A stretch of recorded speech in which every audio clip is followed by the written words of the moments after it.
You're now listening to the Adiel Gorel Show. Each episode I'll bring you the latest news from my discussions with top health and wellness experts so that you can bring yourself into better health. Today on the Adiel Gorel Show. Words have been used since the beginning of time. You can't ignore that the words were used. So you can't ignore some facts that are out there, some fears that are out there. You can't ignore spin that is there to harm us. You can't ignore the left versus the right.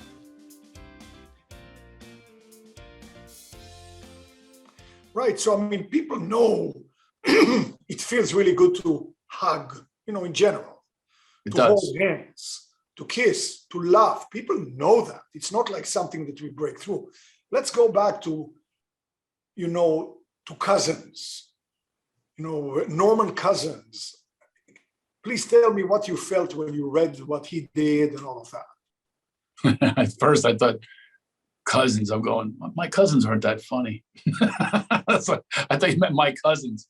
So Norman Cousins, it was fascinating to me that his experience of, I can't remember the name of his illness, but the book was called Anatomy of an Illness. And it was something to do with his immune system and so forth. And he was supposed to pass away. They gave him, there's always those doctor prognoses. And by the way, doctors, the health industry is another big old scam. I don't want to sound like some paranoid. That's the other thing, they'll make me the paranoid one. The disinformation. Yeah, misinformation. I'm a conspiracy theorist. I'm speaking truth. You can look it up. Here's something I can tell people. I say, you think I'm full of it? Watch the news, and I want you to just for yourself count the amount of times they cut to a big pharma commercial. How many times they cut to that and an insurance commercial that who the Geico guy is, the Lizard is, the Caveman, the Allstate Mayhem guy, the Flow, the Progressive, that these people like they're sitcoms, like they're Lucille Ball. That's who we know now. That you have had conversations with your child is in a room where you're talking about erectile dysfunction, and that never happened when we were growing up. That these things exist. All you got to do is look yourself. So don't say to me, oh, you're negative conspiracy theorist. No, I'm just giving you facts. These are facts you can actually see yourself. You don't need scientific data to see yourself who the commercials, what the commercials are, who the sponsors are. You can look for yourself. And there you will start to unravel the secret. And the secret is they don't want your joy. They don't want your happiness. Even the foods that they serve us, that's to keep us not healthy. Laughter is mental health, physical health, spiritual, emotional health. Flat out. Number one. But where does it rank on where people go for their solutions? Number off the chart. Not even on the list. But aren't people going, I got to get to a comedy club, I get my medicine. Wouldn't that be wonderful if they did? Be good for my career. Yeah. Well, even when you do stand-up comedy these days, you are walking in a minefield because it used to be that when you stand on a stage as a stand-up comic, you can say anything, any word in the world. Yeah. It's part of your act. And the worst case is that somebody in the crowd is going to get mad and leave or heckle you. Today, though, there are many, many words. Craig, I don't know how you do it. You can. They're coming after the comedians. Like I say, we have a target on our backs. And I'm really surprised that even some comedians are guilty of it, where we need to support one another and not allow this to take place. This cancel culture, the wokeness, there's no humor to it. The woke thing there's no humor to it. You need to make fun of yourself and even admit that you can't keep track of LGBTQ and which is when they and trans. I was told the word tranny's no good. So laugh at that. I had someone that quit my podcast. She was my co-host. She quit because I said the word twice, but I was using the word as an example of I have a hard time not saying the word. Being vulnerable, being honest, but we're not being honest. words have been used since the beginning of time. You can't ignore that the words were used. So you can't ignore some facts that are out there, some fears that are out there. You can't ignore spin that is there to harm us. You can't ignore the left versus the right. And what's going on with that canceling is they can't hear you if they think you voted for the person they didn't vote for. No one can hear anymore. Comedians are here to open up your ears and your souls and your minds. Open it up. That's what they're there for. So why would you want to take that part of you? So I'll give you a few examples. It's unbelievable how I got canceled. I had a line in my act. How about pixie sticks? Remember pixie sticks? I said, it's diabetes in a straw, right? A guy, my daughter has diabetes. Well, who gives a shit? I mean, I'm not being mean, but all right, she has diabetes. I'm not saying anything about her. I'm saying you're eating, if anything, don't eat this crap. Or I said, I've had the unbelievable self-obsessed. I have people that imitate the machine gun that when you're a kid, you used to play Army, right? Everybody's got a bad machine gun. I make fun of them. They point their fingers and let me hear you do yours. So when you were a kid, you shot a machine gun. What did it sound like? Go ahead. Just put your fingers up, just like your kid. Me? What? Me? Yeah. Yeah, you. See, I would make fun of that. I'd say you had a stutter problem, which they get upset about that. You can't make fun of stutter.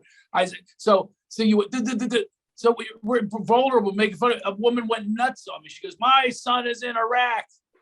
I say, I guarantee. I said, is he offended? You're representing him here, thousands of miles away, saying he should be offended because I'm imitating something that's real that we played when we were kids. Playful, canceled by her. She goes to the club owner.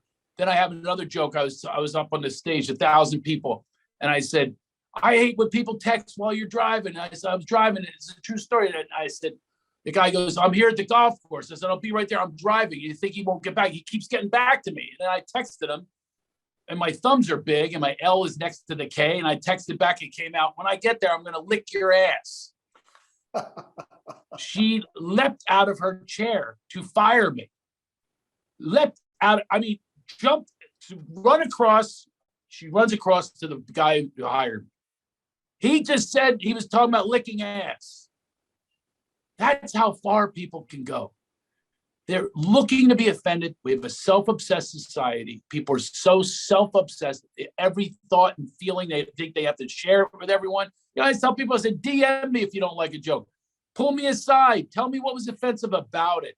But know that my intent is always to make you laugh, never to make you, upset about something, or maybe I might make you think. But look how interesting it is. This lady who jumped out of her chair when you said that, which, by the way, I think it's funny because the K and the L and my thumbs are big too, so I know exactly what you're talking about. You probably sent a few lick my ass. Look at the pool. There are two forces here, because that person came to hear stand-up comedy. So they did something. They said, I want to laugh. I want to be made to laugh. There was, a desire for, but still near the surface is this, I'm looking to be offended.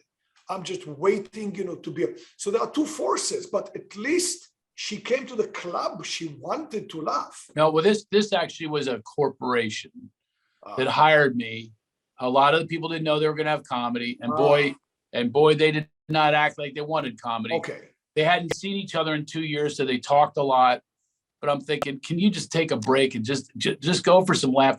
The problem is self-obsession. People are so into themselves. We have to see every dessert that they had on Instagram.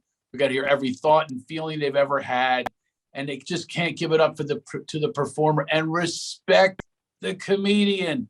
We know what we're doing. Just have respect. Take a break from you. Let go, and it's for your own good anyway. You don't have to say every heckle that you think of, every bit of protest. Here's the thing I tell them. I say, you've been to how many movies where you watching the movie, you go, stop the projector. I'm offended by this. Does anyone do that? This tells you the level of disrespect for comedians. This tells you how deep this wound really is. This tells you how people are followers. because they don't realize this. They're following the leaders. They're following the leaders that want to get rid of the comedians and for their offensive language and their topics that they can't cover. There should be nothing off limits, but it's what they tell you is off limits. That's why, by the way, you've heard this expression before, don't talk politics or religion, right? What a limiting belief. And if you're so really into your religion, then pray for me. But I mean, if you're so into it and have faith, then you should know that I have no power over you. I have no power over anyone in that room. You should know that your higher power is in charge. So why in the world would you be offended to the point where shut my mouth? Why? Why are you offended if somebody brings up religion or politics? If you're so into your politics and you really believe in your leaders, then why would you be offended if somebody brings another character assessment to it, another perspective? Why would you be so offended by that? It's not personal. It's to an audience, not even directly to you. So you break this down, you unpack this, and you will see absolute falsehoods, inauthentic people, non-organic, and comics are so real and organic. There's nothing between us and the audience. So it sounds like in today's environment, actually, the comedy of Jerry Seinfeld would be safe because he stays a very middle. He's funny, but he doesn't go to the raunchy stuff, which is so common. Sounds like he would really thrive even more now because he's so, he's so safe. Well, didn't you hear what happened with him? It's funny you would bring him up. Oh, yeah. He said a joke about cotillion or something like that, or it was like it hinted. It wasn't a gay joke, but it hinted towards gay. And the college went after him. And this is about 5 years ago. He quit doing colleges. Wow. Yes, he quit doing colleges because of this. And colleges are really guilty of the woke bullshit. And they're really guilty of it. And here's what the bottom line is. To be honest with you, I broke this down. I believe this is true. They don't know who they are. So they certainly don't know who they are at that age. They don't know who they are. Therefore, they don't know their own sense of self or sense of humor. They don't have a developed sense of humor. Here's the bad news. It's happening to adults as well. They don't know who they are anymore. They deify and empower groups. They follow. They just paint by numbers, same responses. I could literally script somebody from the left and script somebody from the right. I could write it out. I played the game, by the way. I do on Facebook with a friend of mine who's like me. I do it with a couple of people. I go, here's what he's going to say next. And we make bets. That's how scripted everyone is right now with their responses. Labeling. They love to label, but the people aren't in the moment. They can't get rid of the labels. It's too uncomfortable for them to think for themselves, to be who they truly are. The whole pandemic thing, what I would say to people is, the arguments over science and drugs and things like that. And I said, why do I have to be a conspiracy theorist? Why can't I be pro-research? Why are you condemning me for thinking, I think we need more? And by the way, I was proven right. Johnson & Johnson had problems. There's been other problems that they probably won't even discuss. But why can't I? Can we just stop and examine that before attacking me, attacking the messenger? That's the number one thing, by the way. I come from a science and engineering background. For me, science is a constant. Argue. You are a Swedish scientist. You came up with some research. I'm a, Indian. So here's my research. Oh no, yours is let's talk about it. Why did my research? It's a constant, argument. It's a back and forth. That's what science is. It's a discovery. It's an ongoing discovery. It doesn't have a finite end. Right. So what happened here was very shocking because they stopped it at one point and said, from this point on, there's no more back and forth. There's nothing more to be said. That's what they'll tell you. You don't know anything. You're not a scientist. That's another common phrase you'll hear. And I'll go, I don't need to be a scientist. First of all, I have logic and I can see things. I also have logic to know you're not going to have all the statistics. The statistics are going to be slanted the way the people with money slant them. That's just a fact. That's been a fact since the beginning of time. So why can't people look at the beginning of time or look at another country or look at 10 years ago, 5 years ago? Just do your own research. Don't have it done for you. Don't have your responses that are fixed responses and get angry at someone. Ask a question. Ask a question, what they mean by that. What was their intent? Nobody's interested in a comic's intent, but I will tell you this, unequivocally, my intent is always to raise the level of energy in the room, to bring levity, joy, laughter, smiles, light. That is my goal and my agenda. So if somebody says, this is an argument people have, they go, well, you're doing that because. You can't say why someone's doing something. You haven't talked to them. You have no idea why they're doing it. They do this in the news all the time. This is why they're doing it. This is what they're up to. No, ask me. I'm going to tell you flat out. No, I was hoping you'd laugh. I was hoping you would get the joke. You'd be with me on the joke and we'd all laugh together. That was my intent. So tell us about some of those initiatives. You mentioned, a couple of what are you doing to make it more grassroots and bigger and to reach more people? What are you doing these days about that? I have an organization called Laughter Heals, founded in my friend's memory. I made him laugh on his deathbed, by the way. I'm very proud of that. And we hope to really increase, the money that comes in to really help us and support us, our staff. And I'm trying to train other fund facilitators, I call them, and to go to hospitals, aftercare facilities, help wounded warriors, help people mental health, and really get in the trenches and send these warriors out there, these laughter warriors out there, to spread the message that needs to be spread. We already have the one message, right? Stay in fear, follow someone, all that. We got it. Got it. Where's this? This is going to be total grassroots.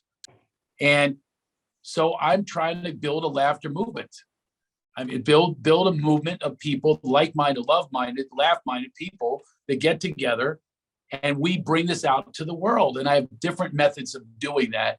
Plus, we're a group that we're all listening to other ideas on how to bring that out to the world. So we're a nonprofit 501c3, but we didn't have the right people in place, so it kind of went away for a little bit. We just, as of yesterday, by the way, we're getting new logos. We're reskinning the whole thing, because if any time in history we needed Laughter Heals, it's now. Is there a website? Yeah, laughterheals.org. Laughterheals.org. And I keep producing content. I'm a film and television producer. I create content always, even a business show that's on Amazon Prime right now, Wolfpack. Even that, I make sure it has tons of giggles and vulnerability and fun, even a business show. And that's, all good shows have an amount of laughter to them. Even dramas, the best dramas have, because we are a cornucopia of feelings and thoughts. So why not demonstrate all of it, not keep it so narrow to what makes you comfortable? If it makes you uncomfortable, that's even better. That's how you grow. I could see that while we were talking, you were not shy to demonstrate stuff. You were doing the laughter that you fake. You're very free. And I see sometimes people, let's say at a party, and some people are dancing, they're moving to the music, they're free with their butt. Some people are they will never lay a foot on.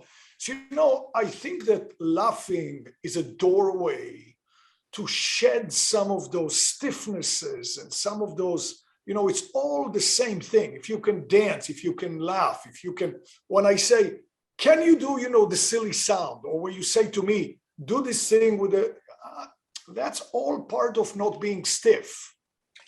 It is. And when I coach also, it's commandtheroom.net. I coach executive clients mostly, because they've been taught to be stiff, that, and they're responsible for people and their incomes and blah, blah, blah, the pressures. But what's laughter going to do is going to relieve the pressure, relieves the stress. And it also makes you, if you're trying to sell someone, or your vulnerability is more attractive than you having all the answers. So I have people list their failures and bring their failures. if I give you one of my failures, you relate to me more. Our walls are broken down. I'm not above you or below you. I'm with you because you relate to that. And this is how I teach people how to even be funnier or even be a stand-up. Is it's so important to break these barriers down by admitting your fumbles, your rumbles, your stumbles, your crumbles. Admit them. You've had a load of them in your life, right? You learn more from those than you did your successes, I guarantee you. Of course. Yeah. Even dating. I got shot down so many times. I got shot down 13 times. I asked 13 girls to my prom. So if that didn't teach me how to talk to a girl, what am I saying? I never learned how to talk to women. So that's still a learning process. I don't think so. You don't think, you think I know how to talk? Well, it's not that you know how to talk or you don't know. You're at ease, you're loose, and you're funny. That's all you need. Yeah, well, you're right, but they are conditioned to not be attracted to that, which is another issue in our world. I mean, I make a joke about this. Women fill out surveys. The number one quality they want in a man is what? A sense of humor, right? So my premise is, if that's the case, then how come the cover of People magazine, the sexiest man alive, is never Carrot Top, the Wayans brothers, Dave Chappelle? It's like, no, it's always some handsome, chiseled jaw guy who doesn't have any sense of humor, and they read lines because they're an actor or whatever, or they're a model. They don't even have lines, but that's who women are attracted to. Why don't they go for, the comedians? They should be lined up in the front row throwing panties at them. Hold on. You said the chiseled guy is who women, who knows? It's the magazine. You don't know what was, behind that cover. You don't know. It might have been a man, you don't know that. Well, somebody's choosing that Brad Pitt or George Clooney or whatever, these are the sexiest men alive, Will Smith, whatever it is, somebody chooses them. And it's always based on somebody being usually an actor, musician, never a comic. I don't think one comic has ever been chosen the sexiest man alive. When you think about it, if humor is sexy, we are the sexy beasts. We should be. I am the Lovemaster, though. So I heard that one. It was really, really funny. Thank you. And by the way, people are saying, he's going to get canceled. I go, no, he's not. Because all I'm doing is making fun of people like that. I'm making fun of women that go for guys like that. That's the breakdown of it, which I shouldn't have to do. But for some people, you have to explain it. It's like, no, it's not offensive. I'm not saying, let's go beat up that guy. Let's go beat up gay people. I'm not saying anything about that. But all these people exist in society. So you can't not talk about them. You can't not do an impression of them. People are worried about impressions that I do. If it's a black man and I'm only part black, who cares? Why do you care? What is it? How does it matter to you? I'm not saying, slavery should exist again. You know what I mean? I don't understand what people's thinking is what exactly is offensive. It doesn't make any sense to me. And I don't think it makes sense to them. Well, I think that nowadays, when we are talking right now, if you try to think about what's offensive, it's pretty much everything. Everything is offensive. Yeah. I told you some examples, and those are just off the top of my head. I've had people walk out of shows, protest. Oh, I had a joke, and I understand this one a little more, but I still don't understand it. It's a true story. And that's another thing. Just about all my stories are true. So you can deny my opinion. You can't deny my stories. These are my experiences. So my mom wasn't wearing a hearing aid, which starts with, she's walking down a ravine and a guy comes up behind her. He goes, Steve Hill. She goes, hi, Steve Hill. Nice to meet you, Barbara Shoemaker, right? So she won't wear the hearing aid. So this is a hearing aid story. I'm driving in LA. She's in a passenger seat. She goes, Craig, what are you going to do about that flood at your house? I go, that's all right, Mom. I got my own wet vac. The wet vac, the wet vacuum. Wet vac. She thought I said a derogatory term for a Mexican. So she goes, that's an awful thing to say. And I go, what are you talking about, Mom? A lot of people have them. El Nino, they're a necessity. She goes, you have your own? Yeah, in the garage. She thinks I have Mexicans in my garage. Anyway, I tell the story. I don't even use the word. I said, she thought I said a derogatory term for a Mexican. As if that word doesn't exist. It exists. And you get it. 8 people, boop, walked right out. Couldn't hang for the joke, couldn't hang for the silliness, couldn't hang for, there's nothing racist about it. It's what she thought I said. She knows I'm actually not that way. That's what the argument was about. She kept saying, my, Craig, I thought you were a liberal. This the whole thing happens. I'm assuming she knows what it's a wet vacuum. And it ends with, she goes, where do you get one? I said, right in front of Home Depot, right there. Anyway, it's a funny story that people made into something that they needed to be upset about. And they lodged their protest by walking out, called the manager the next day, the whole deal, wrote to the manager, trying to get me canceled over a series of words. A series of words. They're strung together for their entertainment. By the way, you know what the direction we're going in? I thought about this today. I've said for my whole career, if I start doing cruise ships, I might as well walk the plank of my career. I'm done. It means From once the cruise ship. Yeah, from the cruise ship, get on that walk and just keep walking right off the ship, right into the water, because you're done.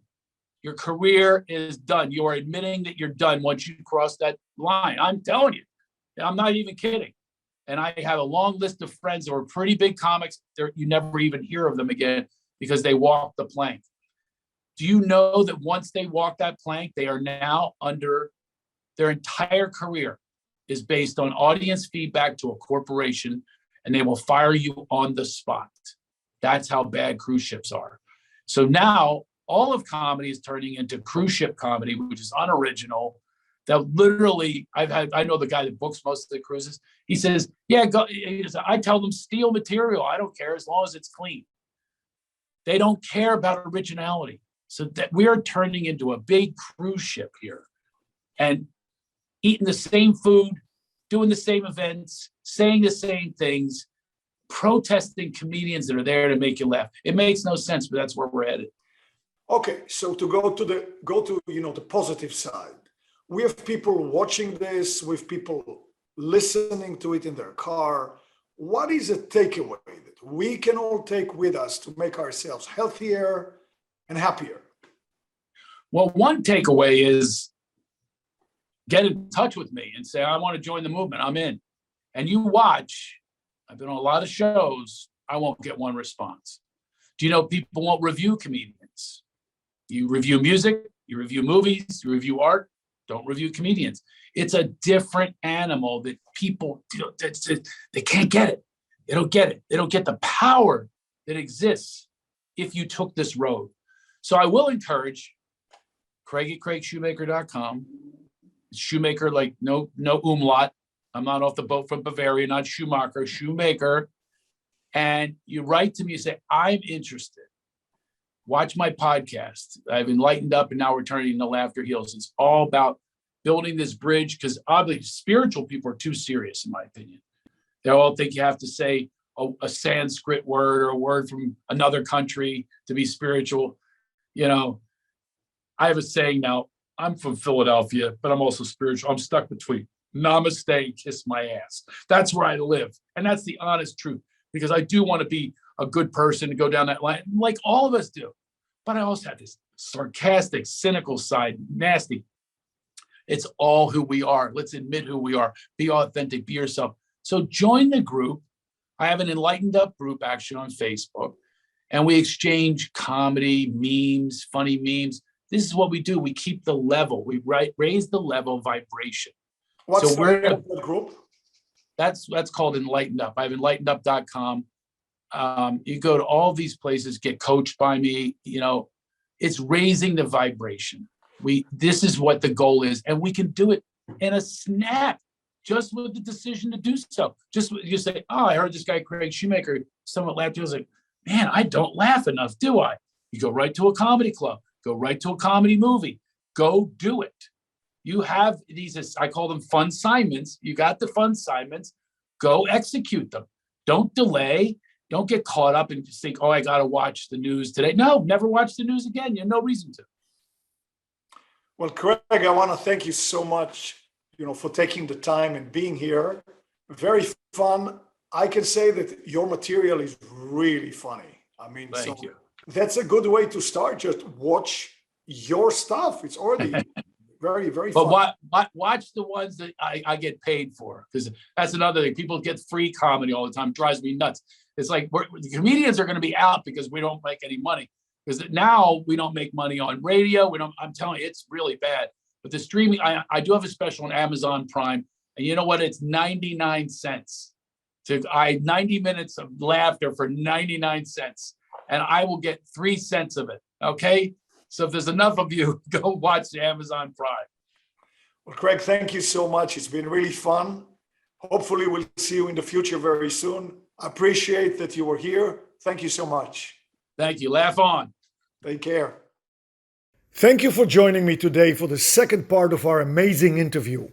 If you didn't catch part 1, don't miss out. The link is in the description below for you. And be sure to click the subscribe button for more videos.